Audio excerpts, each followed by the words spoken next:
What is up? And we're back with another video, getting back on the 55 at home.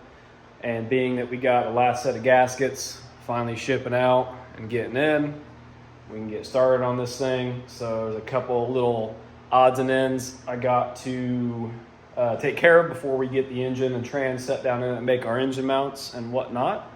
So if you remember some of the previous videos, if you haven't watched them, go back and do so. Anyway, there is a spot underneath the front cross member, as you can see there, that was rusted out. And normally I don't suggest cutting things out in an odd shape, but with how much of an odd shape the cross member is, that was the best way to do it. So Dad actually got that cut out and made a template a little while back. So I got said template, and we're going to trace that onto some steel we got laying around. So I'm gonna get this thing up in the air on the front, and we got a little bit more room underneath there. Get that area cleaned up, get a piece cut out of our extra metal, and get that thing welded in. And then I'll probably call it a night, 'cause I'm out here pretty late, worked all day, did some stuff in the evening, and then coming out here at night to get this stuff knocked out.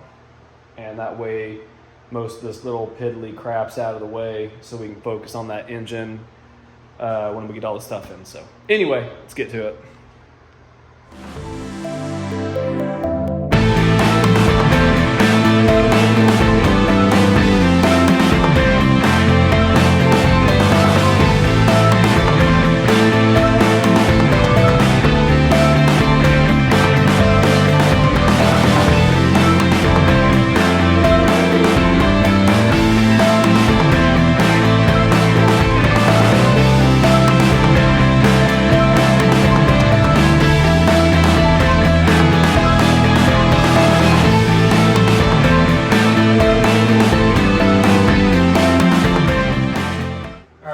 Now that we got this thing on jack stands, we can get started.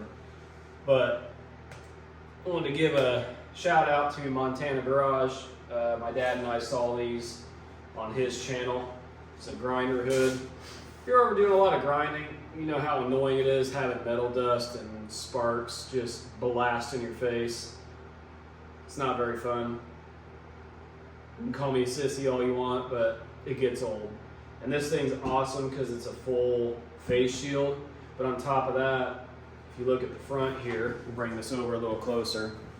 If you look at the front here, it's actually allows you to wear a grinding mask. They make some that kind of look like it kind of resembles a paint mask, but it's a little bit more snug to your face. You can even get them at Harbor Freight, and it allows you to wear that underneath this shield. So, because a lot of times you got to sacrifice either eye protection or breathing. It's hard to make all that crap work. And with this, you can have, your respirator on, not breathing in any of that metal dust, and all that dust and sparks and shavings and metals not hitting your face or your eyes. So I've tried it on once, but I haven't got to actually use it. So we're gonna check it out.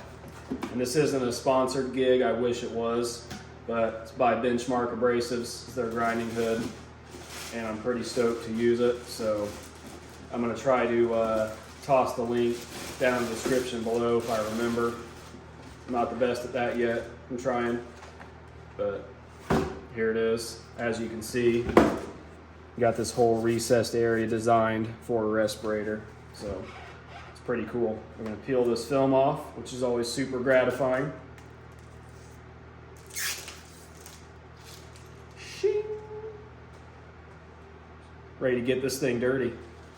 So anyway, we're going to clean up our area around where we got to weld in, so that way we got good metal to weld to. And then I got my template here, and I'm probably going to make my template out of a little bit thicker steel, which I'll show you when we get there. And let's do this. Let's get dirty and let's make a mess.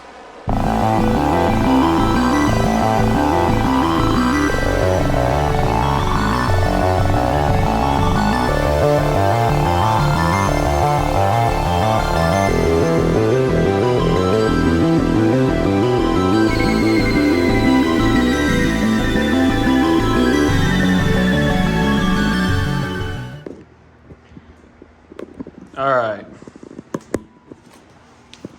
went ahead and got everything cleaned up. Got my edges all cleaned up and got this slit and hole. Now I could go ahead and like come all the way back into here and get rid of all that, but this thing's a race car. It's not some 100-point restoration, because race cars are cooler. So we're just gonna weld this thing up, smooth it out, make it look good. That's the whole point. And I know Chevelle Ranch commented on an earlier video talking about putting a spreader in here to weld in from the top to the bottom here so it doesn't collapse if you ever jack it up here in the future. So that's something I will probably look into doing before I weld this plate in.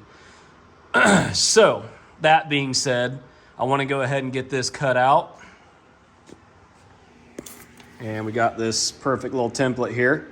And I got some 1/8" steel, which is a little bit thicker than what the actual cross member piece is itself, but I'm okay with that, because the only stuff I got laying around is 20 gauge. That's a little bit too thin, although it would cover it up, but it wouldn't be very strong, especially that being a jacking point area.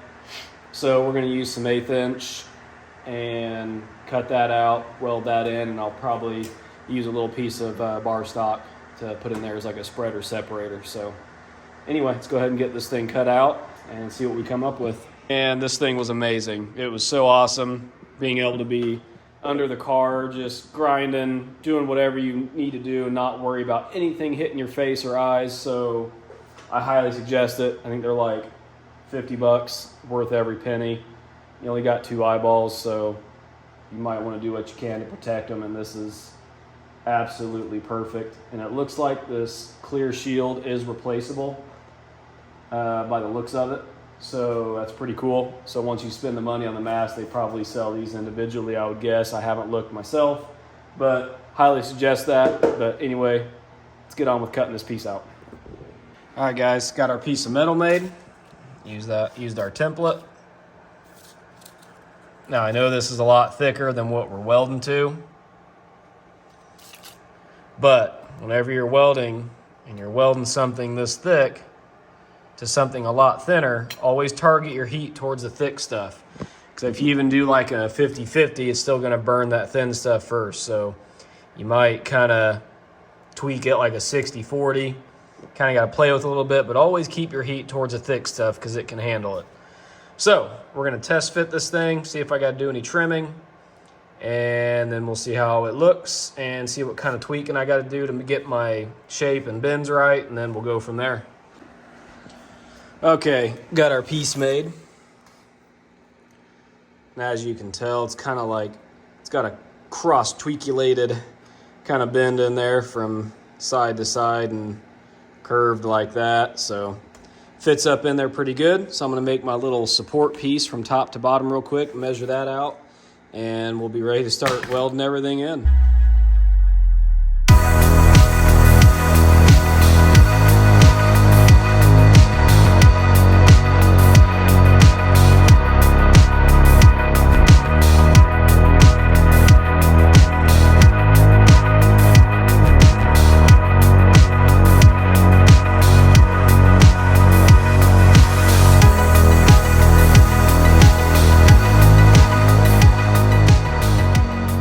Alright guys, got it patched up.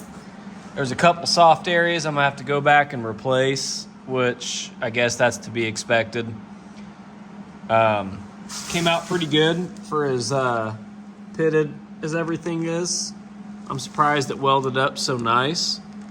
Got our support bar welded in, just tacked it in at the bottom, and then ran some beads at the top.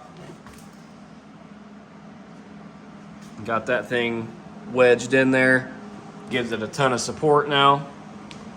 Not my most proud work by any means, but it got it patched. It's a lot better, it's stronger, it's stiff.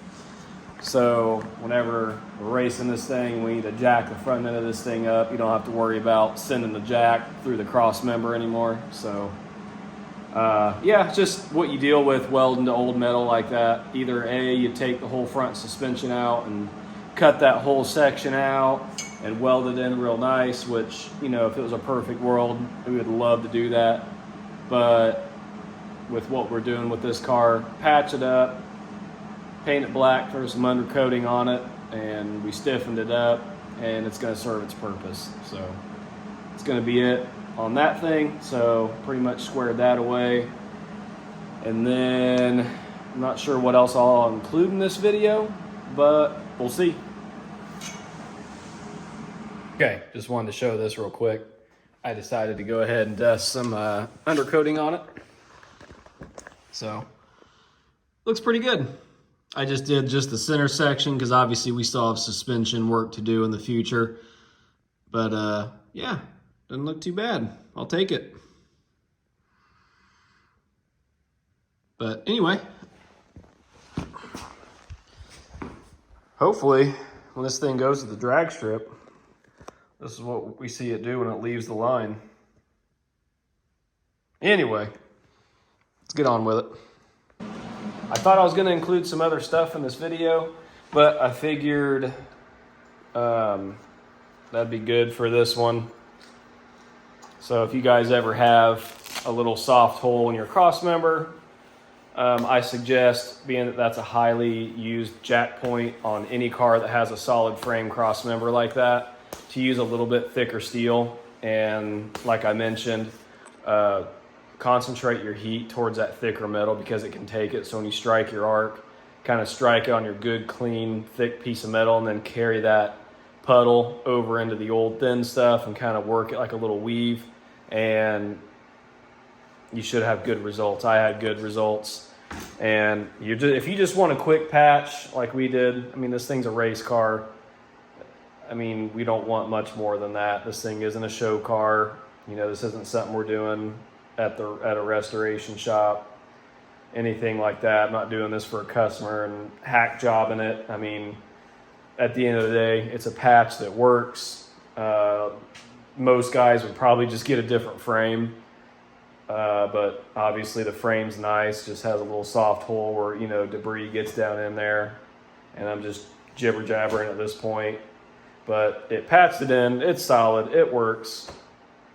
We're happy. We can now move on to getting this engine assembled and get this car, or get the engine mounts made and get this freaking car wired. So that's going to be huge. So I'm gonna go ahead and leave this video off here.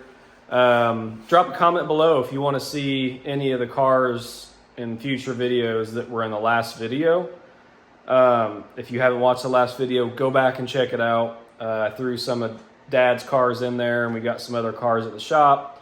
So if you're watching any other videos, drop a comment on this one. Let me know what you want to see. I'm going to try to film as much as I can. I know the Nomad's popular and this one's popular, so I'm going to do as best I can to film both these as much as I can. But anyway, glad we finally got this knocked out. I'm going to clean up and get to bed. It's like 1 in the morning, so I'm tired. We'll see you guys in the next video. Like, comment, and subscribe, and we'll see you then.